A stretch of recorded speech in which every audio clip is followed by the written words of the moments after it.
aku nak naik skuter ni, aku gunakan salah satu dia punya clipper. Yang ni aku nak letak dekat topi lah. Kita naik skuter ni guys. Macam, jom kita tengok dia punya view. Gegar tak gegar, stabil tak stabil guys. Okay, ni dia punya kamera. Lekat elok guys, memang lasak.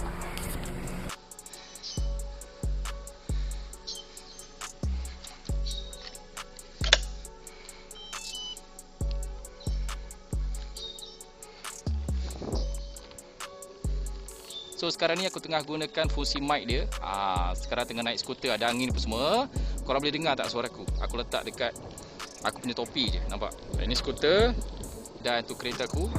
Padu kan? Tengok ke kiri dan ke kanan. Mantap guys. Mantap lah. So macam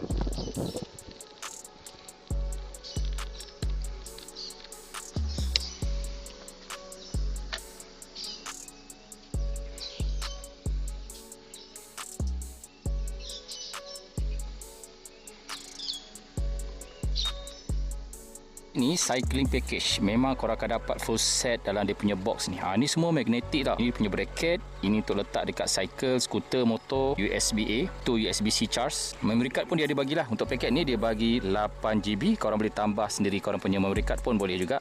Yang ni dia bagi sekali dah. Okey, all include. So korang boleh terus guna.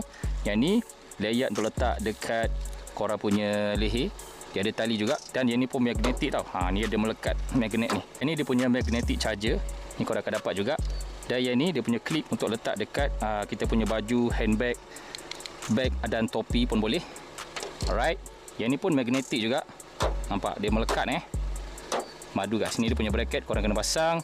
Yang ni dia punya span. Dan yang ni pun magnetic. Yang ni korang boleh lekat dekat baju, topi pun boleh. Okay. So korang akan dapat semua ni dekat beg kuning dekat bawah tu. Full cycling package. Dan ini guys, Bosoko kamera. Okey, dia akan display macam tu. Dan terus boleh pakai guys. Nampak tak?